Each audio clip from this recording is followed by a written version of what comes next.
Hello मित्रों, कैसे हैं आप सभी। आशा है सब आप लोग अच्छे से होंगे। तो आज का वीडियो बेसिकली थोड़ा अलग हटके है। आज का वीडियो ना अ, अपने जो मेरे जो लास्ट के जो वीडियोस जिनसे रिलेटेड रहते हैं, जिन टॉपिक से उनसे रिलेटेड तो नहीं है। ये वीडियो बेसिकली ये चैनल जब स्टार्ट हुआ था आज से 2-2.5 साल पहले, नवंबर दिसंबर 2020 में, कोरोना फर्स्ट वेव के बाद। तो उसका पर्पस इस चैनल का पर्पस तो ये था कि जैविक खेती को प्रमोट किया जाए, जैविक खेती कैसे की जाती है उस पे थोड़ा सा चीज़ें हाईलाइट की जाएँ। लेकिन हालांकि जब से मैंने जैविक खेती अपनी बंद की है और उसको फिर से अधिया पे दे दिया है, तो उसके बाद से मैंने इस चैनल पे संस्कृति से रिलेटेड, सनातन से रिलेटेड चीज़ों का सूचना प्रदान करना, ये सब स्टार्ट किया। तो आज मैं थोड़ा सा अपने पॉइंट शेयर करूँगा आपसे कि मैंने जो जैविक खेती में चीज़ें की, वो उसको मैंने कंटिन्यू क्यों नहीं किया और उसको मैं कंटिन्यू क्यों नहीं कर पाया, इसकी क्या वजह रही, ताकि अगर कोई भी है इसको शुरू करना चाहता है तो वो क्या क्या चीज़ों का ध्यान रखे, जो मेरी तरफ से जो गलतियाँ हुई या जो मुझे चीज़ें झेलनी पड़ी, जो परेशानियाँ झेलनी पड़ी या जिस तरह की डिफ़िकल्टी झेलनी पड़ी, और क्या अनुभव रहे, वो भी एक बहुत मैटर बड़ी चीज़ करती है कि मुझे सीखने को क्या मिला उससे। कि ऐसा नहीं कि मैंने कुछ सीखा नहीं, सीखा बहुत कुछ जो मैं आपसे शेयर करता हूँ। तो पहला जब स्टार्टिंग की तो मैंने सोच के स्टार्टिंग की कि मैं केले की या पपीते की खेती करूँगा, क्योंकि वो एक कमर्शियल खेती है और केले और खेती उसमें कमर्शियल वो है, और हमारे एरिया में कहीं भी इस तरह की खेती नहीं हो रही थी।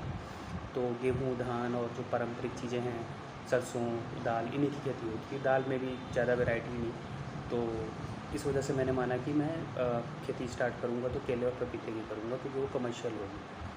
लेकिन इनका सबसे बड़ा जो पॉइंट है वो ये है कि आप इस तरह की खेती अगर करने जाएँ तो आपका जो खेतों का जो स्ट्रक्चर है वो ऊंचा होना चाहिए। हालांकि किसी भी खेत की किसी भी फसल के लिए खेत ऊंचे होने चाहिए, लेकिन यहाँ पर तो अवश्यंभावी है कि खेत ऊंचे ही होने चाहिए जहाँ पे पानी इकट्ठा ना हो सके किसी भी तरह का, और पानी पहुँच ना सके। तो हमारे यहाँ जो खेत हैं, कई बीघे में जो खेत लोगों के हैं, सब लाइन से सब नीचे ही हैं। तो उसका दुष्प्रभाव मुझे झेलना पड़ा, और जिसकी वजह से मेरी वो पेड़ जो हैं जब 1-1, 1.5-1.5 फीट के हो गए तो वो कभी यहाँ पे मौसम का भी अजीब सा सिचुएशन रहा। कभी मौसम में, जैसे इसी साल की मैं बात बताता हूँ कि बारिश बहुत कम हुई है, और उत्तर भारत में मौसम बड़ा अनप्रेडिक्टेबल रहा है। जब गर्मी पड़नी चाहिए तो नहीं पड़ रही है। मतलब गर्मी का सीज़न बहुत लंबा जा रहा है। जैसे अभी अक्टूबर का महीना चल रहा है, फिर भी गर्मी बहुत अभी भी है, अच्छे प्रभाव में है। तो ऐसी चीज़ें हुई। और पानी के लिए तो आपकी पानी की सुविधा अच्छे से होनी चाहिए, खेत आपके ऊँचे होने चाहिए, और आपका मैनेजमेंट बढ़िया होना चाहिए वहाँ पे। तो 2-3 चीज़ें हैं जिसके कारण से ये खेती सक्सेसफुल नहीं हुई। तो सबसे मेजर फैक्टर जो है, खेत का आपका चुनाव सही होना चाहिए, खेत ऊंचा होना चाहिए, उनमें पानी नहीं लगना चाहिए, पानी उसकी जड़ों पे इकट्ठा नहीं होना चाहिए, उसके तने के पास इकट्ठा नहीं होना चाहिए। तो मेरा जो गांव है वो थोड़ा दूर भी पड़ता है, और उसमें रीचेबिलिटी इतना आसान नहीं था, तो आना जाना रेगुलर, तो इस वजह से वो एक प्रॉब्लमेटिक भी था उस पार्ट को हैंडल करना। तो उसकी वजह से मेरे पेड़ वो कुछ सारा बड़े होने के बाद भी कई पेड़ ख़राब हुए। उसके बाद हालांकि मैंने जो भी फसल उसमें की हैं, चाहे वो जो पारंपरिक जो फसलें थी, लेकिन उसमें मैंने गेहूं में भी देसी बीज लगाए, और धान का भी देसी बीज, काला धान भी लगाया, सरसों की जैविक खेती की। दाल में जैसे अरहर दाल भी ऐसी जगह नहीं हो सकती, दाल के लिए भी ऊंचे खेत चाहिए जहाँ पे पानी का प्रभाव ना हो, तो दाल भी नहीं हो सकती थी अरहर दाल जो है 12 महीने की फसल होती है। मतलब एक बार आपने लगाया तो 12 महीने के लिए, पूरे 1 साल के लिए आपका खेत में आप कुछ और प्रोडक्ट को नहीं पैदा कर सकते उस एरिया में जहाँ पे आपने अरहर को लगाया है। तो वो तो नहीं हो सकता था। लेकिन हाँ, मैंने मूंग की दाल, उस उड़द की दाल, चने जो हैं, मटर जो है, इन सब को पैदा किया, और इसके अलावा सूरजमुखी को भी पैदा किया, और मतलब अलग अलग वैरायटी की चीज़ें पैदा की। ऐसा नहीं कि हम एक ही एरिया में रहे। तो फिर फल के अलावा बाकी जितनी चीज़ें थी सब मैंने पैदा करी। और लेकिन वहाँ पे दूरी के कारण उनका मैनेजमेंट इस तरह से नहीं हो पाया कि उनको प्रॉपर्ली वॉच किया जा सके, और जो भी लोग उनको देखने के लिए रखे गए वो भी वो भी मतलब वो भी उस तरह से चीज़ों को हैंडल नहीं कर पाए जैसे यहाँ से मैंने उनको बोला या जैसे उनको करने को बोला। तो वो एक रीज़न था जिसके कारण से मुझको फिर लगा कि इसको सबसे बड़ी बात अब इसमें ये सीख रही मेरे लिए कि जो आपके खेत हैं, जो आपके जहाँ पे आप खेती करना चाहते हैं, वो आपके बहुत पास में होना चाहिए। मतलब एटलीस्ट 5-10 किलोमीटर, 15 किलोमीटर के रेंज में होना चाहिए ताकि आप वहाँ पे वीकली विज़िट कर सकें, वीकली वहाँ जा सकें, वीकली उसको देख सकें। और खेत हमेशा ऊँचे होने चाहिए, ऊँची जगह पे होने चाहिए जहाँ पे आप प्रॉपर्ली पेड़ों को अरेंज करके लगवा सकें, कर सकें। उनमें पानी अधिक मात्रा में अगर बरस जाता है तो वो इकट्ठा ना हो, सिंचाई भी ज़्यादा हो जाती है तो भी वो इकट्ठा ना हो, और बाकी उनका जो मैनेजमेंट है वो सही तरह से किया जा सके।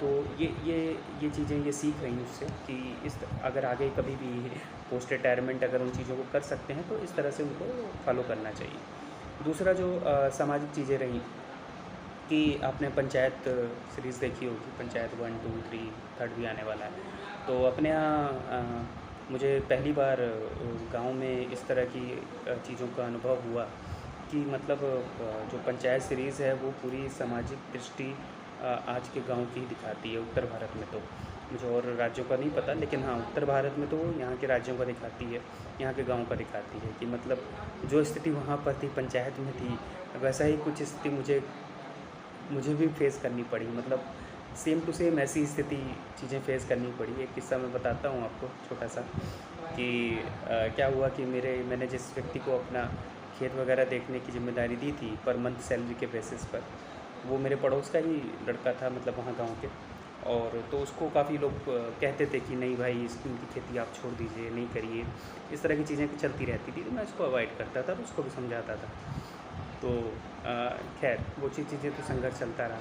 फिर उसका जिससे पड़ोस के एक दूसरे व्यक्ति से कुछ लड़ाई-वड़ाई हो गई, कुछ हो गया गाँव में जैसे होता है किसी भी बात पे, पानी के जाने के माध्यम रास्ते के उससे या किसी भी चीज़ से।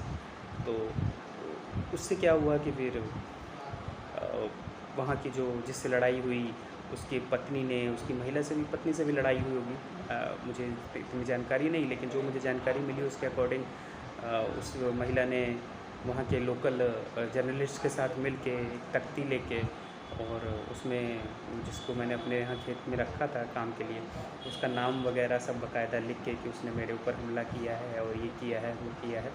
इस तरह की चीज़ें लिख के उसने वहाँ की मीडिया में डलवा दी कि मेरे ऊपर अत्याचार किया है, इस तरह की चीज़ें डलवा दी। अब वो कितना सस्ता कितना नहीं था मैं इसको नहीं कह सकता, मैं ना उसके ऊपर बिलीव कर रहा हूँ, ना जिसने वैसा किया उसके ऊपर बिलीव कर रहा हूँ, क्योंकि हम किसी पे विश्वास नहीं कर सकते, सच बात तो ये है। तो फिर जब पुलिस उसके यहाँ पहुँची है तो पहली बार मेरा पुलिस से इस संबंध में बात हुई। मैंने आज तक कभी पुलिस से सामना नहीं हुआ मेरा, मतलब इससे रिलेटेड। लेकिन हाँ, जब वहाँ ज़रूरत पड़ी तो मैंने पुलिस से भी बात करी और पुलिस को बोला कि भाई, जो भी कांस्टेबल पहुँचा था कि उससे मैंने बोला कि भाई आप इस व्यक्ति को पकड़ के जेल मत ले जाइए, ये मेरे यहाँ का काम देखता है, करता है डेली बेसिस पर, अगर ये जाएगा तो मेरी खेती रुक जाएगी एकदम, क्योंकि नए व्यक्ति को वहाँ पे सर्च करना भी इट्स नॉट ईजी टास्क, ये बहुत डिफ़िकल्ट है। तो इसीलिए मैंने फिर उनसे अनुरोध किया। उन्होंने कहा नहीं हम थोड़ी देर के लिए इसको थाने ले जाएंगे, बैठाएंगे, पूछेंगे, देखेंगे और फिर उसके बाद उसको छोड़ सकते हैं। तो मैंने बोला कि ठीक है आप ले जाइए। फिर उसके बाद जब उसको थाने ले गए हैं वहाँ पर उसको काफ़ी देर बैठाए रखे, वहाँ पर भी मैंने वहाँ के जो थानाध्यक्ष उनसे भी फ़ोन पे बात करी। तो इस वजह से मुझको काफ़ी मतलब देर तक इस तरह का संघर्ष झेलना पड़ा जो मैंने कभी नहीं फेस किया था। और ऊपर से मतलब डेली बेसिस पे कुछ ना कुछ घटनाएँ ऐसी होती रहती थी कि मतलब लोग जो हैं, जैसे उनको लगता था कि मेरे पास कुछ सामान है तो वो उसका उपयोग कर लें, और जब अपना सामान और उसका उपयोग ही ना कर लें, उसका दुरुपयोग भी कर लें, उपभोग कर लें जिसे कह सकते हैं। तो इस तरह की चीज़ें भी बहुत होती थी कि लोग आपकी चीज़ों का बहुत दुरुपयोग करते थे। तो इस तरह के जो मुझे चीज़ें हैं वो रियलाइज़ हुई कि भाई तो मतलब जैसे जो पंचायत का आप वेब सीरीज़ देख के उसे ठहाके मार के हँसते हैं, लेकिन सच में जो वस्तु स्थिति है वो ऐसी ही है। मतलब शहरों से ज़्यादा कह सकता हूँ बुरे हालात गाँव में हैं। यहाँ के लोगों का आपस में इंटरेक्शन जो है काफ़ी स्वार्थ के बेसिस पे है, और शहरों में तो क्या है कि आपकी एक बाउंड्री है, आपका एक घर है या फ्लैट है, तो आप उसी में रह रहे हैं, आप किसी और से आपका बगल में कोई इंटरेक्शन नहीं है, कोई मतलब नहीं है। लेकिन गाँव में क्या होता है कि गाँव में अगर व्यक्ति चाय की दुकान पे बैठा है तो वो नोटिस करता रहता है कि किसके घर में क्या चल रहा है, किसके घर में क्या सामान आया है, किसके घर में क्या नहीं आया है। इस तरह की चीज़ें जो हैं वहाँ पे चलती रहती हैं। तो बड़ा अगर आप सोचिए उसको तो बड़ा अजीब सा लगता है, लेकिन जब आपके ऊपर खुद वो चीज़ बीतती हैं तो उनका सेल्फ रियलाइजेशन या उनकी उनकी वस्तु स्थिति सही सटीक जानकारी आपको पता चलती है। तो ये अलग ही अनुभव था जीवन का, प्रैक्टिकल चीज़ों का। और मैं तो मानूँगा कि ये एक बहुत सी चीज़ें मैंने सीखी हैं उससे, कि मुझे लोगों को कैसे मैनेज करना है। मुझे मतलब इस तरह के लोगों को, आप अपने काम में लोगों को मैनेज करते हैं वो अलग चीज़ है, लेकिन आप इस तरह के लोगों को जब मैनेज करते हैं तो आपको समझ में आता है कि आप लेमैन के साथ कैसे वर्क कर सकते हैं, या उसका उससे आप कैसे अपनी चीज़ें करवाएँ। तो वो चीज़ें एक उनका एक ज्ञान होता है कि हम लोग जैसे व्यक्ति उनकी भाषाओं में बात नहीं कर सकते, उनसे उनसे उस तरह उलझ नहीं सकते, तो हम उनको कैसे उस तरह से काम अपना कराएँ या हम चीज़ों को कैसे आगे बढ़ाएँ, इस चीज़ का एक तो ज्ञान होता है। और ऊपर से कई बार कठिन परिस्थितियाँ भी आपको झेलनी पड़ती हैं, तो वो भी एक एक्सपीरियंस होते हैं, वो भी एक अनुभव होते हैं जो आगे आपके जीवन में काम आते हैं अलग-अलग लेवल पर। तो ये चीज़ें बहुत कुछ सिखाती भी हैं, तो ऐसा नहीं है कि ये चीज़ें आपको नहीं सिखाती। और मैंने 2 साल तक काफ़ी अच्छा जैविक खाना खाया, और कुछ मेरे सब मित्र थे उनको जिन्होंने माँगा उनको भी दिया। तो इस तरह से चीज़ों को किया तो एक एक्सपीरियंस मिला मुझे, एक अनुभव मिला, और मैं बहुत दिनों से करना चाहता था। और मैंने एक बार, जैसे आप स्विमिंग सीखना चाहते हैं तो अगर आप स्विमिंग पूल रोज़ जाएँ और स्विमिंग पूल के किनारे खड़े रहें और कहें कि मुझे तैरना सीखना है, तो आप कैसे सीख सकते हैं? जब तक उसमें आप कूदेंगे नहीं तब तक आपको सीखना नहीं आने वाला। तो यही स्थिति यहाँ पर भी है कि अगर आपको कुछ करना है तो उसमें आपको कूदना ही पड़ेगा, उसको आपको सीखना ही पड़ेगा और उसमें हाथ पाँव मारना पड़ेगा। तो दूसरा, जैसे मेरे कई ऐसे फ्रेंड्स थे जिन्होंने जिम के लिए 1-1 साल तक की मेंबरशिप, जब हम लोग शादीशुदा नहीं थे उस समय, लिए हुए थे और लोग करते थे। तो लेकिन वो गए मुश्किल से 2 या 3 महीना साल की मेंबरशिप लेके। तो आपकी कंटिन्यूटी किसी भी काम में बहुत ज़रूरी है कि आप कोई काम करें और उसको कंटिन्यू करें, उसको कंटिन्यू करते रहें। अगर आप एक्सरसाइज करते हैं तो आप डेली एक्सरसाइज करें, अगर आप खाने में परहेज़ करते हैं तो उसको रेगुलर वे में बना के रखें। तो ये कंटिन्यूटी बहुत ज़रूरी है। तो इस तरह का कोई काम अगर आप करना चाहते हैं तो उसको ज़रूर करिए। उससे क्या है कि आपको एक अनुभव मिलता है, जो अनुभव आपकी लाइफ टाइम में काम आता है। अब अभी आप जब तक सर्विस क्लास में आप सर्विस करते हैं तब तक तो चीज़ों को करिए, लेकिन जब आप चाहें तो उसमें आप स्विच भी हो सकते हैं। उसको आप, जो अनुभव आपको वहाँ से मिले उनको आप सही तरीके से इम्प्लीमेंट कर सकते हैं। तो मेरा ये वीडियो बनाने का उद्देश्य ये था कि बहुत से लोग मुझसे पूछते हैं कि आप एग्रीकल्चर कर रहे थे तो उसमें आपका क्या अभी चल रहा है, आपने उसको बंद क्यों कर दिया, आपको लॉस क्यों हुआ या क्या हुआ, प्रॉफिट हुआ। यहाँ मैटर प्रॉफिट या लॉस का नहीं है, यहाँ मैटर अनुभव का है, जो आपके अंदर इनबिल्ट हुआ। ठीक है, तो वो चीज़ जो है, जो इनबिल्ट हुई, वो प्रॉफिट लॉस से परे चीज़ है, वो उसको आप प्रॉफिट और लॉस में नहीं तोड़ सकते। और ऐसे तो लोग 70 लाख के 80 लाख के फ्लैट ख़रीद लेते हैं बड़े शहरों में, जिनमें वो रह भी नहीं पाते और उसकी ईएमआई चुकाते रहते हैं। तो अगर आप ऐसे देखें तो फिर वो तो बहुत बड़ा लॉस कर लेते हैं अपने जीवन का। तो इसीलिए हर चीज़ जो है प्रॉफिट लॉस में आप नहीं उसको बांध सकते। एक अनुभव होता है जो आपको सिखाता है जीवन की आगे की परेशानियों को हैंडल करने का।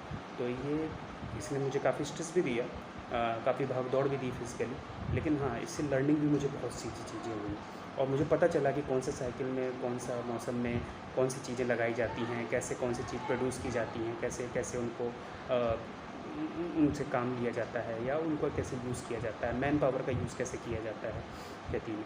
तो और कई यंत्रों के बारे में भी पता चला जिनका पता नहीं था।